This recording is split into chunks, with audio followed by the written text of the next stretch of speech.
Good morning students. आज हम प्रश्नावली 10.1 करते हैं। इसमें दो ही प्रश्न हैं। पहला है खाली जगह भरिए। वृत्त का केंद्र वृत्त के डैश में स्थित है, बहिर्भाग या अभियांतर। अभियांतर अंदर वाला भाग होता है, तो केंद्र बीच में होता है, अंदर होता है। जैसे आप यहाँ वृत्त देख रहे हैं तो उसमें केंद्र अंदर है, इसलिए अभियांतर इसका सही आंसर है। एक बिंदु जिसकी वृत्त के केंद्र से दूरी त्रिज्या से अधिक होगी, अर्थात वो बाहर की भाग में होगा। वृत्त के डैश में स्थित होता है, बहिर्भाग में। बहिर्भाग इसका सही आंसर है। वृत्त की सबसे बड़ी जीवा, वृत्त का डैश होता है, व्यास होता है। सबसे बड़ी जीवा जो है वो यही होती है जो केंद्र से होकर गुजरती है, तो व्यास होता है। एक चाप अर्धवृत्त होता है जब इसके सिरे एक व्यास के सिरे हों। एक चाप डैश होता है जब इसके सिरे व्यास के सिरे हों। व्यास अर्थात जो केंद्र से गुजरकर रेखाखंड जाता है उसके सिरे हों, ऐसा जो है चाप, उसको हम अर्धवृत्त कहते हैं। चाप अर्थात वृत्त का ही भाग, तो उसको हम अर्धवृत्त कहते हैं। वृत्त खंड, ये जैसे यहाँ लघु वृत्त खंड और दीर्घ वृत्त खंड बना हुआ है। वृत्त खंड एक चाप तथा डैश के बीच का भाग होता है, तो जीवा और वृत्त के बीच का भाग होता है, इसको हम बोलते हैं वृत्त खंड। यहाँ जीवा आएगा खाली जगह में। इसका छठा है, एक वृत्त जिस तल पर स्थित होता है उसे डैश भागों में विभाजित करता है, तो 3 भागों में विभाजित करता है। एक है वृत्त, एक है अभियंतर अंदर वाला भाग, और एक है बहिर्भाग। ठीक है, तो 3 भागों में विभाजित करता है। अब है इसका दूसरा प्रश्न, निम्नलिखित सत्य या असत्य अपने उत्तर के कारण दीजिए। एक बात मैं आपको बोल दूं कि मैं आपको पढ़ाती जा रही हूँ, आप लोग वीडियोस देखते जाते होंगे, लेकिन आप लोगों को जो प्रश्न कराए जाते हैं मोबाइल में, उनको आप अपनी कॉपी में करोगे तो आपको समझ में आएगा और आप एग्ज़ाम देने में सक्षम होगे कि आप एग्ज़ाम में लिख पाओगे। अगर आपने कभी लिखा नहीं अपनी कॉपी में तो उसको आप एग्ज़ाम में नहीं लिख पाओगे। इसके लिए जैसे जैसे मैं पढ़ाती जा रही हूँ, मान लो मैंने प्रमेय कराए हैं तो आपको प्रमेय ऐसे ही लिखने हैं जैसे आप पहले क्लास में लिखते थे।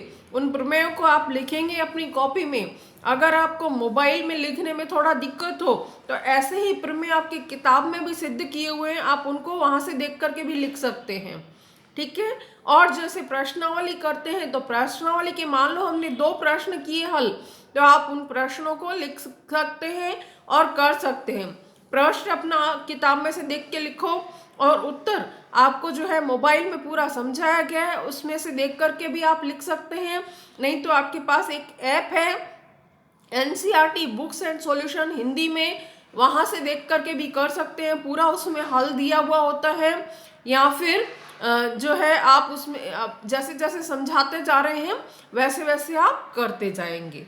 ठीक है ना। तो आप अपनी कॉपी में ज़रूर करेंगे, तभी आप जो है सक्षम हो पाएंगे अपने टेस्ट में लिखने के लिए। सेकेंड टर्म टेस्ट जो आपका 10 तारीख से है, उसमें पहला पेपर 10 तारीख को गणित का है, और टाइम है आपका 8 से लेकर 10 बजे तक का। टाइम पे आ जाना है, और इसके अलावा आप अपनी अच्छी तरह से तैयारी करके आएंगे। अभी भी कुछ दिन है, जैसे आज 4 तारीख है तो 9 तारीख तक आपके पास समय है। आप जल्दी जल्दी से और अपनी कॉपी में पूरा करेंगे तो आप एग्ज़ाम में लिख पाएंगे। कम से कम जो है आप अपनी कॉपी ज़रूर पूरी करें, तो उसमें से आपको आएगा करने, तभी आप एग्ज़ाम में लिख पाएंगे। ठीक है ना। अगर आप 2-2 घंटे भी रोज बैठते हो गणित करने के लिए तो आपकी कॉपी भी पूरी हो जाएगी और आपको एग्जाम में क्वेश्चंस भी करने आएंगे। ठीक है।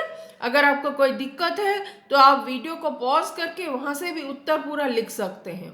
समझ में आ रहा है ना। अभी हम दूसरा प्रश्न कर लेते हैं। सत्य है या असत्य अपने उत्तर के कारण दीजिए। पहला है, केंद्र को वृत्त पर किसी बिंदु से मिलाने वाला रेखाखंड वृत्त की त्रिज्या होती है। बिल्कुल सही है। अगर केंद्र को हमने वृत्त की किसी बिंदु से मिलाया है तो यह त्रिज्या ही है, तो हमने सही टिक किया। एक वृत्त में समान लंबाई की परिमित जीवाएं होती हैं। जीवा अर्थात इन दोनों बिंदुओं को मिलाने वाली रेखा, जैसे इसमें ये जीवा है। ये परिमित नहीं होती है। परिमित अर्थात कुछ निश्चित हो, 2, 4, 6 अर्थात गिनती कर सकें, पर ये परिमित नहीं होती है। इसमें अनंत ऐसी रेखाएं होंगी जिनका माप इसके जैसा होता है। मान लो यहाँ जो रेखा है उसका 3 सेंटीमीटर माप है, थोड़ा थोड़ा बिंदु को इधर खिसकाया, उसको स्केल से जोड़ा 3 सेंटीमीटर, थोड़ा थोड़ा और खिसकाया 3 सेंटीमीटर, और खिसकाया 3 सेंटीमीटर। इस तरह से आप थोड़ा थोड़ा खिसकाते जाओ और 3-3 सेंटीमीटर की आप अनंत जीवाएं जो है वो बना सकते हैं इस तरह से। ठीक है ना? तो आपको समझ में आ रहा होगा कि अभी जो है 3 सेंटीमीटर की जीवाएं कितनी ही हो सकती हैं, अनंत हो सकती हैं। बहुत पास में अगर हम बनाते जाएंगे तो यह जो है गलत है। तीसरा है, यदि एक वृत्त को 3 बराबर चापों में बांट दिया जाए। मान लो यहाँ जो है चाप है, फिर दूसरा चाप है इतना ही माप का, फिर तीसरा चाप है इतना ही माप का। ठीक है ना? ये चाप को माप कैसे करेंगे? यहाँ पर बने हुए कोण से। मान लो यहाँ 60 डिग्री का कोण है, दूसरा जो 2 चाप है उनके बीच में भी 60 डिग्री का कोण है, चांदे से माप सकते हैं। तीसरा जो है वो चाप भी 60 डिग्री का है, तो हर एक जो है छोटा होगा, अर्धवृत्त से छोटा होगा। अर्धवृत्त अर्थात एक रेखा होती है यहाँ पर बीच में जो व्यास है, तो व्यास के एक ही तरफ बनने वाला कोण 180 होगा, क्योंकि एक रेखा पर बनने वाले कोण 180 होते हैं। इसके दूसरी तरफ बनने वाले कोण भी 180 होते हैं। अब अगर आप 180 से छोटा बनाएंगे, क्योंकि 180 अगर एक तरफ बना तो ये तो अर्धवृत्त हो गया। अर्धवृत्त एक वृत्त में 2 ही होते हैं, 3 तो नहीं हो सकते। अगर आपको 3 तिरछा खंड चाप बनाने हैं तो उनमें जरूर वो 180 डिग्री से कम ही होंगे इनका माप। तो ऐसे जो है वो 3 अगर चाप हैं तो लघु चाप होंगे, अर्धवृत्त से कम ही होंगे, माप उनका छोटा ही होगा। यही बात यहाँ समझा रहे हैं। यदि एक वृत्त को 3 बराबर चापों में बांट दिया जाए तो प्रत्येक भाग दीर्घ चाप होता है। दीर्घ अर्थात 180 डिग्री से बड़ा कोण, ऐसा संभव ही नहीं है। वो तो अर्धवृत्त से भी छोटा होगा, वो लघु चाप होगा, इसलिए हमने इसको गलत किया है। वृत्त की एक जीवा जिसकी लंबाई त्रिज्या से 2 गुनी हो, वृत्त का व्यास है। त्रिज्या से 2 गुनी लंबाई ऐसी एक जीवा है तो उसको हम व्यास कहते हैं। यह कथन सत्य है। 5वां है त्रिज्या खंड। ये जैसे इसमें त्रिज्या खंड बनाया गया है। जीवा एवं संगत चाप के बीच का क्षेत्र होता है। जीवा नहीं है, यहाँ पर 2 त्रिज्याएं हैं और वृत्त का चाप है, उसके बीच का खंड है। ये वृत्त खंड तो ये है एक जीवा और वृत्त के बीच का भाग, तो यह कथन गलत है। त्रिज्या खंड जो है वो 2 त्रिज्याओं और वृत्त के चाप के बीच का भाग होता है। त्रिज्या खंड जीवा एवं संगत चाप के बीच का क्षेत्र होता है। ठीक है ना? तो यह गलत है। जीवा और चाप के बीच का नहीं है भाग, वो तो लघु वृत्त खंड होता है। त्रिज्या खंड तो 2 त्रिज्याओं और वृत्त के चाप के बीच का खंड होता है। आया ना समझ में? जैसे यहाँ चित्र में बनाया गया है, ये त्रिज्या खंड है, ये इसके बारे में बात कर रहे हैं, तो वो गलत है। एक वृत्त एक समतल आकृति है, बिल्कुल सही है। एक ही तल में आप बना सकते हैं, कॉपी पर आप वृत्त बना सकते हैं। ठीक है? यह प्रश्नावली यहाँ पर पूरी होती है।